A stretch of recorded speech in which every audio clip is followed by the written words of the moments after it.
Понеделник, 7 април 2025 година, почитувани гледачи, добре дојдовте во централниот дневник на КТВ телевизија. А во него детали за одбележувањето на настаните и за овој ден. Деталите во продолжение. Одбележани 81 година од смртта на народните херои Киро Крстев и Димче Мирчев. Пред на собраните присутни за животот и делото на хероите говореше историчарот Натка Китева. 81 година од загинувањето на народните херои, кавадарчанецот Киро Крстев Атанасов Страшо и Димче Мирчев од Велес беа одбележени денеска во Кавадарци. Пред споменикот, подигнат во нивна чест кај градскиот парк, цеќе положија делегација на поддржувачите на делото на борците од Кавадарци, представници на Кавадаречкиот совет, делегација од кабинетот на градоначалникот Јанчев, боречката организација од Неготино, делегација од музеј Галеријата и Винскиот музеј, како и членови на потесните семејства на Димче Мирчев и Киро Крстев. Историски час пред на собраните одржа историчарот Натка Китева од музеј Галеријата Кавадарци. На денешен ден, 7 април 1944 година, пред 81 година, на ова место во неравна борба со бугарската војска и полиција, на начин како што му доликува на вистинските борци, загинале народните херои Киро Крстев Атанасов од Кавадарци и Димче Мирчев од Велес. Денес го одбележуваме овој ден со достојна почит, да се потсетиме на славното минато од нашата поблиска историја. Киро Крстев е роден во Кавадарци во 1923 година, по сиромашно за нечиско семејство. По завршувањето на основното училиште станал налпатски работник. Со неполни 17 години се вклучил во редовите на напредното младинско и револуционерно движење. Во 1940 година станал член на Скоевската организација со која раководел Мито Хаџивасилев Јасмин.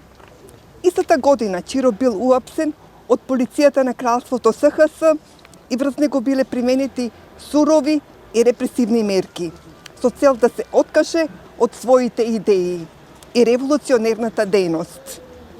Но по излегувањето од затворот тој станал уште поактивен и во пролета 1941 година бил примен за член на Комунистичката партија на Југославија во Кавадарци.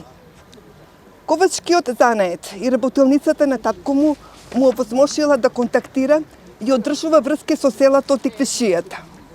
Често пати сам престојувал во селата и ја проширувал мрежата на антифашистичкото движење.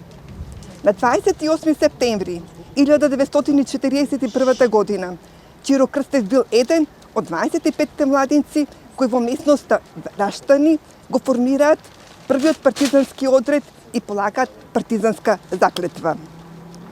Во март 1942 година бил назначен за член на местниот комитет во Кавадарци. Кон крајот на 1942 година организирал широка мрежа на илегални станови во градот и околината за сместување на борците од Велешкиот партизански одред Димитар Влахов, а кои зимото го поминале во атарот на Кавадарци. Пролетта 1943 година Киро Крстев станал член на третиот областен комитет на Комунистичката партија на Македонија, а неговата активност посебно се зголемила во време на подготовките за изфрлање на Тиквешкиот партизански одред Добри Даскалов. Димче Мирчев е роден во Велес 1914 година. Потекнува од сиромашна за нечиска фамилија. По завршувањето на основното училиште започнал да го изучува столарскиот занет на татко му. Многу рано, 1934-35 година, се вклучил во напредното синдикално движење.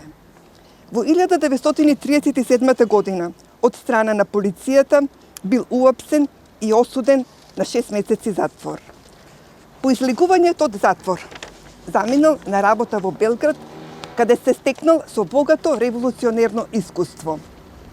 Во 1940 година бил примен за член на Комунистичката партија на Југославија, а набрзо потоа и член на местниот комитет на КПЈ за Велес. Поради неговата партиска активност, во есента 1940 година бил уапсен и затворен во Прилепскиот затвор, каде го дочекал нападот на Југославија од страна на фашистичка Германија. Во екот на подготовките за вооружено восстание, а летото 1941 година бил назначен за секретар на местниот комитет на КПЈ за Велес, а потоцна и началник на војниот штаб во Велес.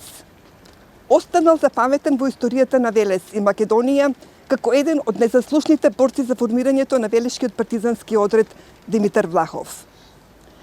Во април 1942 година ја врши функцијата заменик командант на одредот.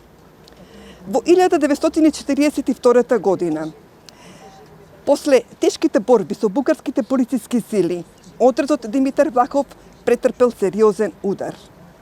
По наредба на штабот на Третиот областен комитет, во 1944 година, февруари, доаѓа во Кавадарци со задача да собираат и упатуваат нови борци во партизанските единици. Заедно со партиските работници од Кавадарци, работел на омасовување на народно-слободителното движење од овој крај. Одржувале состаноци со местните раководители за организирање на поуспешна позадинска работа, за организирање, снабдување и дотурна храна и оружје на борците.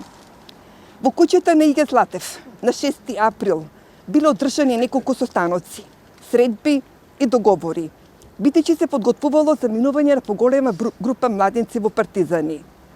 Во екот на тие подготовки, пред се поради големата желба и ентузијазам, попуштила будноста кај младите борци. По пладнето, Чиро и Димче биле известени од местното раководство дека куќата е откриена и биле предупредени да бидат внимателни и што побрзо да ја напуштат истата. Искусните и храбри борци ова предупредување го примиле сосема мирно. Наместо веднаш да ја напуштат куќата, тие решиле тоа да го направат во вечерните часови и преку паркот да го напуштат градот. Бугарскиот окупатор за кратко време формира 3 обрачи од полиција и војска и ја блокирале куќата. Борбата започнала пред мракот околу 17 часот и траела до раните утрински часови. На повик на окупаторот да се предадат, тие одговориле со рафали од своето оружје. Цела ноќ имало престрелки. Ноќта била единствената шанса младите партизани да го пробијат непријателскиот обрач. Чиро и Димче увиделе дека не можат долго да издржат, па по цена на своите животи се обиделе да го пробијат обрачот. При обид да се пробие во дворот на куќата кај големата двокрилна порта, прв загинал Димче Мирчев. Чиро, свесен за положбата во која се наоѓал и понатаму продолжил да дава силен отпор, чекајќи при тоа погодна шанса да се пробие низ непријателскиот обрач. Го поминал нискиот зид и кога се чинело дека успеал, смртно бил погоден од непријателски митралез.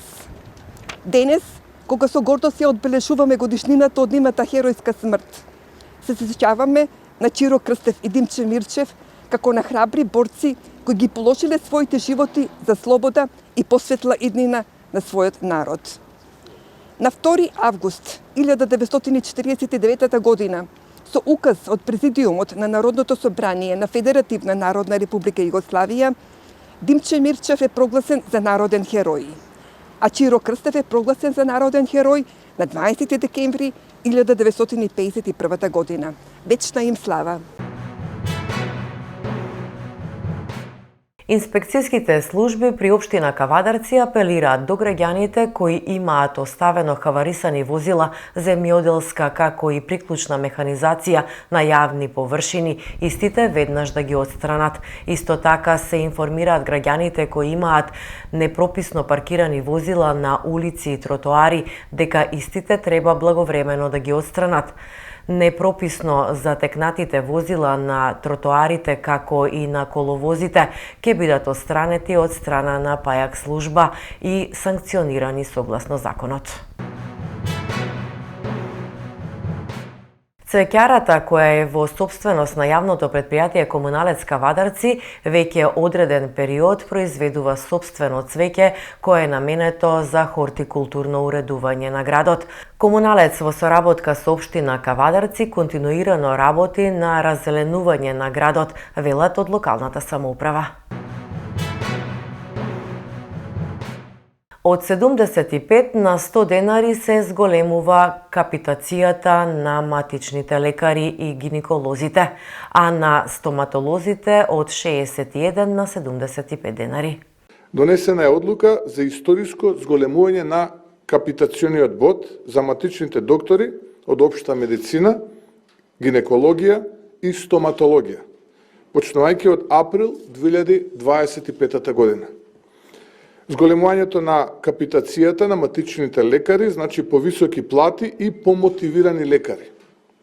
Согласно оваа одлука, вредноста на капитациониот бод за општа медицина и гинекологија ќе се зголеми од 75 на 100 денари, додека за стоматологија од 61 на 75 денари, што представува зголемување од 33, односно 23%. Ова зголемување доаѓа по повеќегодишна стагнација во периодот од 2019-2022 година, кога бодот изнесува 63 денари и 48 денари. Ако погледнеме наназад, од 2015 година до сега капитацијата за општа медицина порасна од 50 на 100 денари, удвојување на вредноста за една деценија. За гинекологијата исто така имаме раст од 50 на 100 денари, додека за стоматологијата од 35 на 75 денари, што е зголемување за 114%.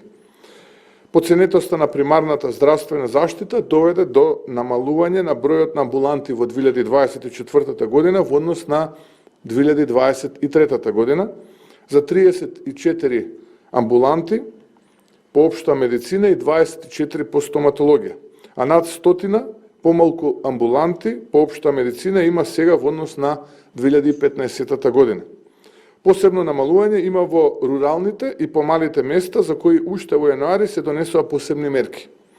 Државата издвојува околу 4,5 милиарди за матичните лекари, гинеколози и стоматолози. А за ова зголемување ќе се издвојат околу 550 милиони денари или над 9 милиони евра. Ова зголемување ја покажува нашата посветеност да го подобриме статусот на матичните лекари и да обезбедиме поквалитетна здравствена заштита за сите граѓани. Со новото зголемување, просечниот износ по матичен лекар дополнително ќе се подобри, што значи и поголема мотивација и поддршка за нивната работа. Регулаторната комисија за енергетика, водни услуги и услуги за управување со комунален отпад на Република Македонија донесе одлука со која се врши намалување на малопродажните цени на нафтените деривати со просек од 0,87%. Малопродажните цени на бензините Евро Супер БС95 и Евро Супер БС98, како и на Евро Дизелот и на екстра лесното масло за домаќинство се намалуваат за 0,50 денари за литар. Малопродажната цена на мазутот се намалува за 0,6 денари за килограм, а сега ќе изнесува 41,25 денари. Какви лицемери седат во владата? Ги убедуваат работниците дека можат да живеат со 400 евра месечно, рече председателот на СДСМ Венко Филипче на пресконференцијата по неговата победа на внатрешнопартиските избори. Затоа имаме обврска пред граѓаните да покажеме дека сме спремни, дека сме мотивирани, дека знаеме, дека умееме и дека ќе се бориме за доброто на државата, дека ќе ја вратиме на европскиот пат, дека нема да дозволиме граѓаните да бидат манипулирани. Нема ниту една област и сфера во која што нешто добро се случува. Видите што се случува во земјоделството. Сите субвенции се намалени. Видите какви катастрофални политики се водат во образованието. Видите што се случува во здравството.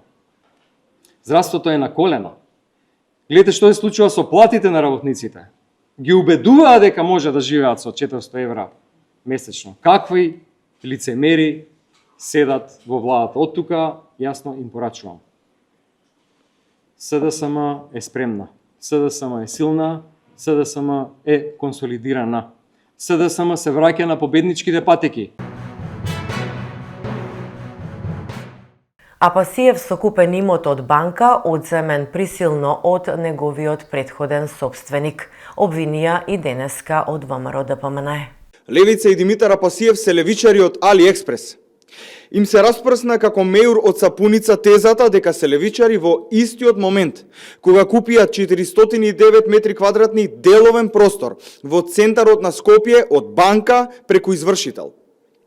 Левици и Апасиев сега се радуваат на имот кој присилно му е одземен на претходниот собственик кој не можел да ги сервисира долговите, а допред само неколку дена се бунтуваа против извршителите.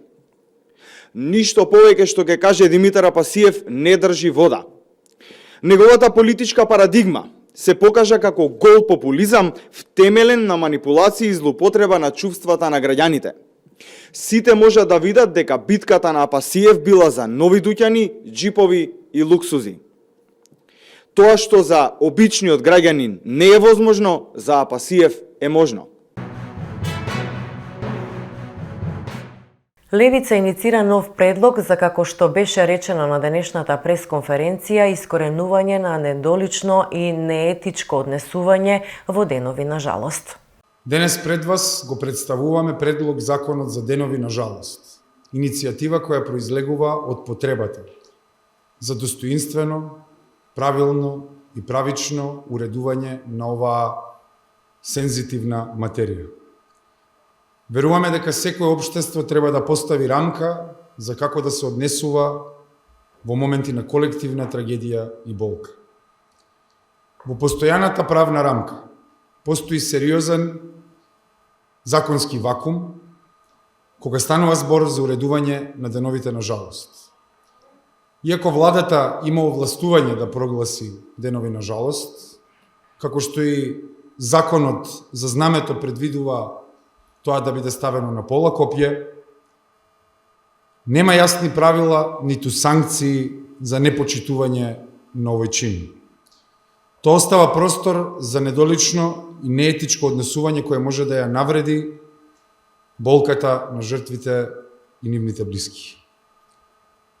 Во пракса често пати гледаме злоупотреба од профитирање врз трагедијата, преку сензуалистички медиумски настапи, до институции што продолжуваат да функционираат како ништо да не се случило и најпосле политизација во деновите на жалост.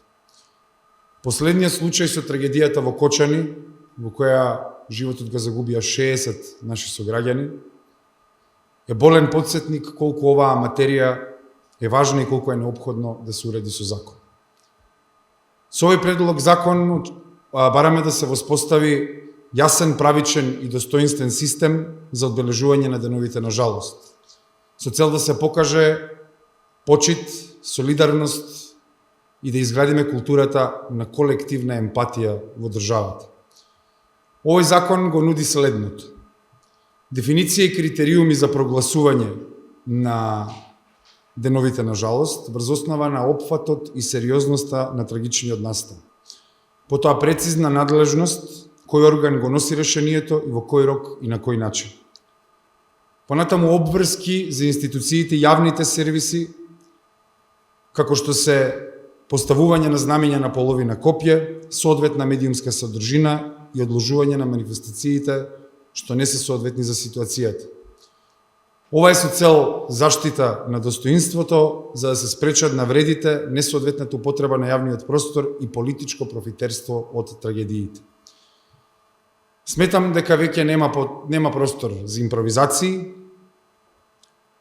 и истовремено сакаме да нагласиме: овој закон нема да го ограничи правото на слободно изразување и приватно однесување, туку тој се однесува за државната, институционалната и јавната работа во тие домени. Ова е истовремено покана за сите политички партии и обштествени чинители, иако го предлагаме по скратена постапка, да се вклучат и да дадат своje мислење за оваа сензитивна материја за која мислиме дека ќе наидеме на широка поддршка во собранието. Меѓу другото, ова наше предлог решение доаѓа врз основа на комуникација со медиумски работници и со работници во институциите. Да покажеме дека како држава умееме да чувствуваме, но и да го задржиме достоинството.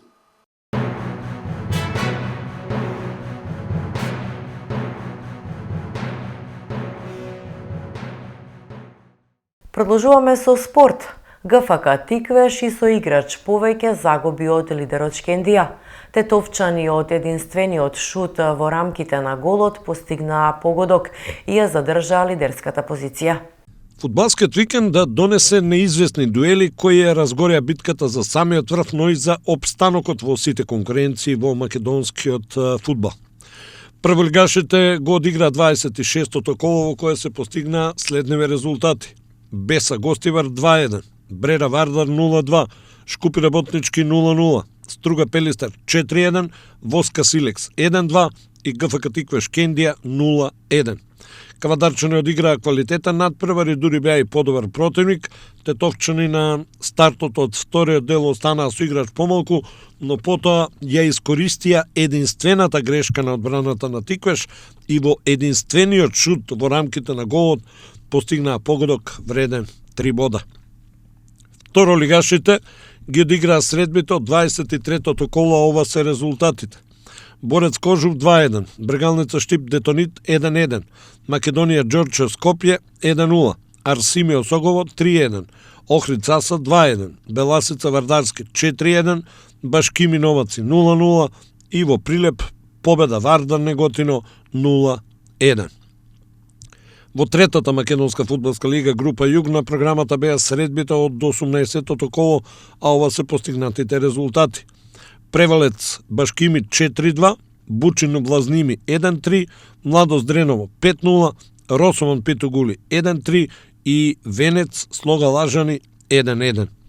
Во првата футсал лига Јувентус Серава Бутел 3-1, Форца Клими 5-3 и Железарец Шкупи 4-6. Колото ќе заврши вечерва со средбите Кеги Моби Црна река и Осогово проект.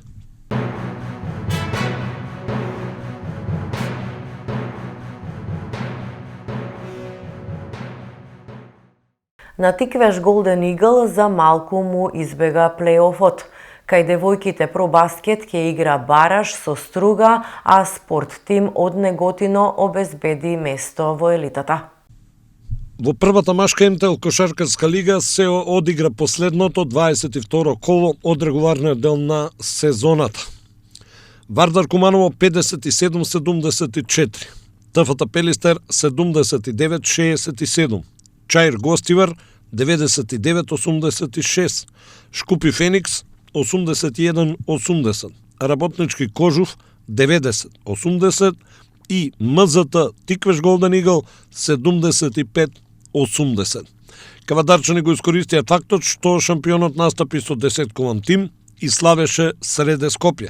Но, за пласман во плейофот им требаше и победа на Шкупи, што не се случи. Па Тиквеш така ќе игра во плейаутот и ќе се обиде да го задржи местото во елитата, што не би требало да биде тешко, бидејќи во преостанатите 6 кола од разигрувањето ќе стартуваат со 3 победи повеќе од директните конкуренти. И девојките ги одиграа средбите од последното 14-то коло од регуларниот дел на сезоната. Во групата А, Патриот Вардар 43-61, Бадел Крива Паланка 70-73 и МЗТ Баскеткам 52-68. Екипата на Про Баскет ќе игра бараж за опстанок во елитата против второпласираната екипа од групата Б, а тоа е екипата на Струга.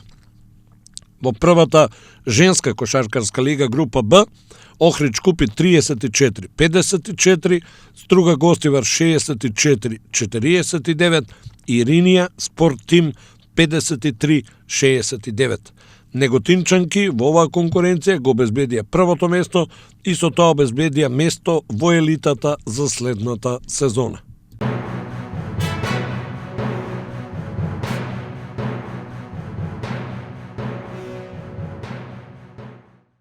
Ракометарите на Тиквеш поразени на гостувањето кај Алкалоид.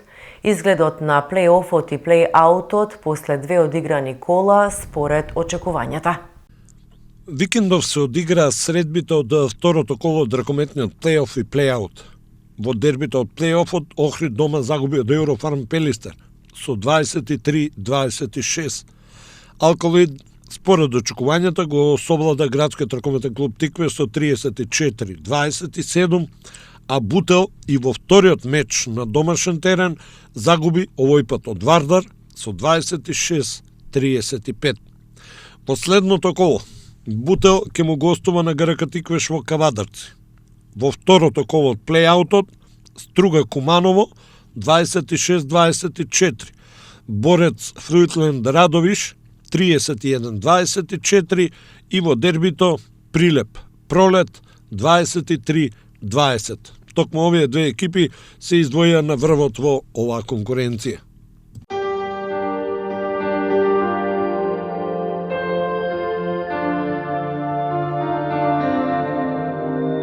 И пред самиот крај на дневникот да погледнеме какво време не очекува.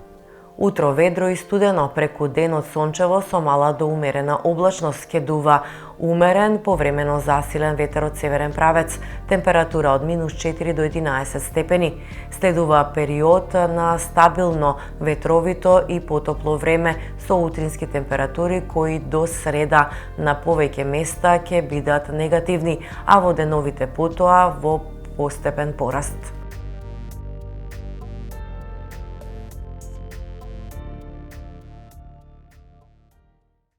Гостеевте централниот дневник на КТВ телевизија. Останете и понатаму со нашата програма и имајте пријатни мигови.